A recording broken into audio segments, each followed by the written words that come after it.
Here's my reaction to UFC Baku yesterday. Not last night, but yesterday afternoon, depending on your time zone. But for me, it was afternoon. I'm gonna go over not the whole card, but just moments and what I think is next for these fighters. So I'm just gonna do the two co-main and main. Um, Fiziev Mahamudez was a good fight. It wasn't great. Good for Fiziev. I mean, like it was entertaining, but Fiziev fought a great fight. Bahamundez couldn't really get going on the ground when he was going down. He was trying to like do some shit down there. Couldn't really find his strikes as well as I thought. Good for Fiziev. He won at home. Maybe he had the home crowd power. He fought a great fight though. I'm not gonna take anything away from him. Great striking. Did everything right, landed his punches, never went in there, only punched two one time, landed multiple punches going in. I thought he did a great job. I thought he fought that fight really well. Good for him. Let's talk about what's next. Um, I mean, Fiziev is like top five, top seven worthy. This was a really big jump for Bahamundez to go from outside the rankings to against a guy who's technically ranked 11, but the lightweight division is like really weird with its ranking. Like Makano should not be that high. He should be well, low. He should be higher ranked. You have a lower number next to him. So same thing with Fiziev. So they really gave Bahamundez this fight. My guess is if Z wanted to fight there, and no matter what, he'd take whoever, and Bahamundez was the only guy who accepted it. Maybe I could be wrong on that, but um, good for. But what was I gonna say? Yeah, Bahamundez. I like to see him try again for the top 15, maybe against a Grant Dawson. I think that's gonna be a great fight. Grant Dawson should be ranked, right? Yeah, that's what I think that should Bahamundez. For Fiziev, he called out Dan Hooker. I love that fight. That fight's great. It's very obvious that Justin Gaethje's going to retire soon because he's not getting that championship belt unless, he's bluffing. But he's not going to get the champ fight without fighting somebody else. So he's probably going to retire. Dan Hooker versus Rafael Fiziev. I would love to see that. That would be an amazing fight. Personally, I don't know why I'm winning that. I'll probably, flip a coin later. I'm kidding. I will think about it more and then make a decision. It's got to think about it. You guys don't want to see me think. I'm like, That's how my thinking is. But that's that. Okay, main event. Khalil Roundtree versus Jamal Hill. I personally had Jamal Hill. I was wrong. Um, Khalil was on a great fight streak, and then he got that Alex Pereira title fight, which he shouldn't have gotten, and he lost. And I guess a lot of people doubted him, including me, because of that loss. And I felt like that Jamal had more championship experience, more higher fighting experience, and obviously his loss to Alex and Yuri, maybe took a toll on him. Who knows?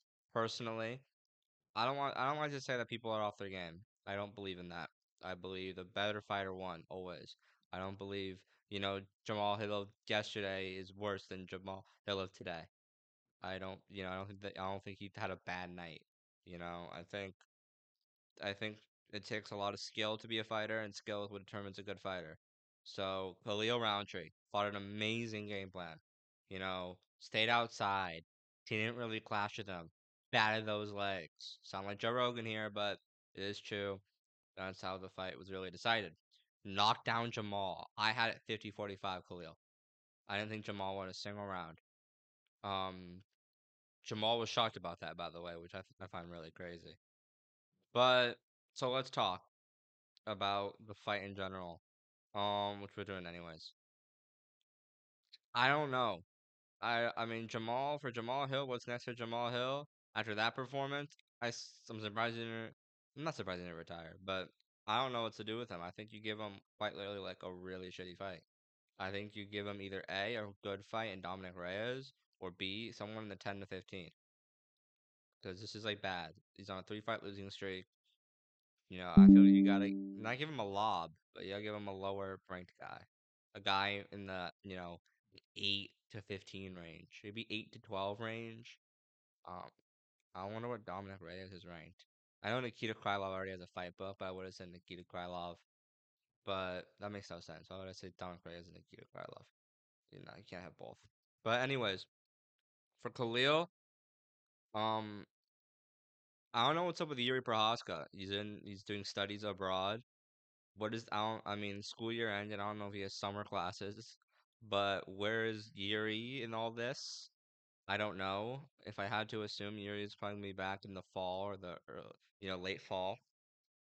No, October, November.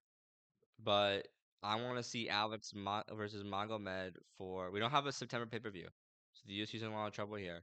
Or we're gonna get really bad pay-per-view soon. But I would give, of course, Alexson to fight Magomed next. I don't know if does Yuri need to beat two people to get a title fight. I don't. I think it's one of those situations where this Alex Magomed thing is taking a little bit too long to book, in my personal opinion. And maybe it's a money thing. I know there was things a couple weeks ago, months ago, really, about all that. But I think if I'm Dana White, if I'm playing matchmaker here, I am doing Yuri versus Khalil on the undercard, not the undercard, boxing terms really, on the co-main or on the main card of an Alex Magomed fight, of course, as well as Yuri as the backup.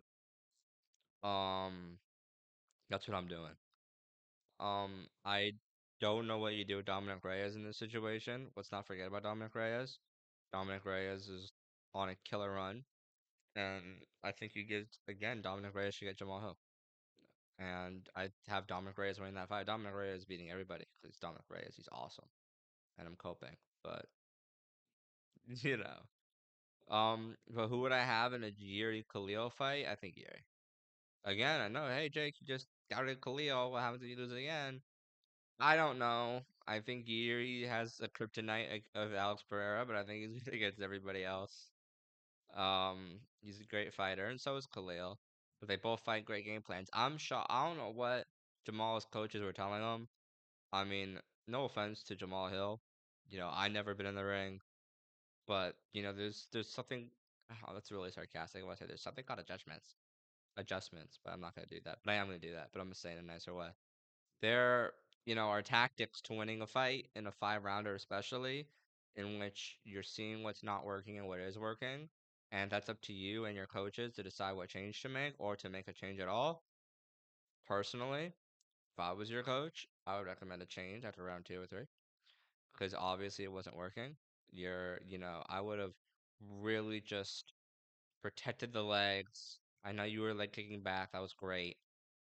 Um, I would have clashed more. It was very obvious that Khalil was just circling and picking you out. I would have really tried to get him in the corner. Honestly, I know you're not a takedown guy, but more clinch work would have been great. I know it's Khalil, but just something to get closer to him. I think Khalil just did an amazing job at picking you from outside.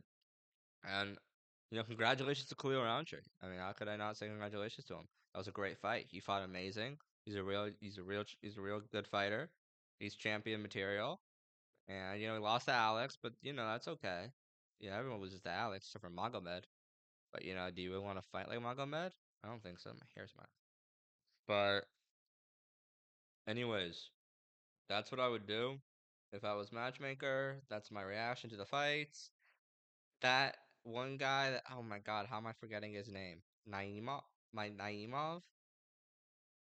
Yeah, we'll go Naimov. I'm not gonna look at my phone. Fought an amazing fight, put a knockout. Congrats to him and Nick Mato, right?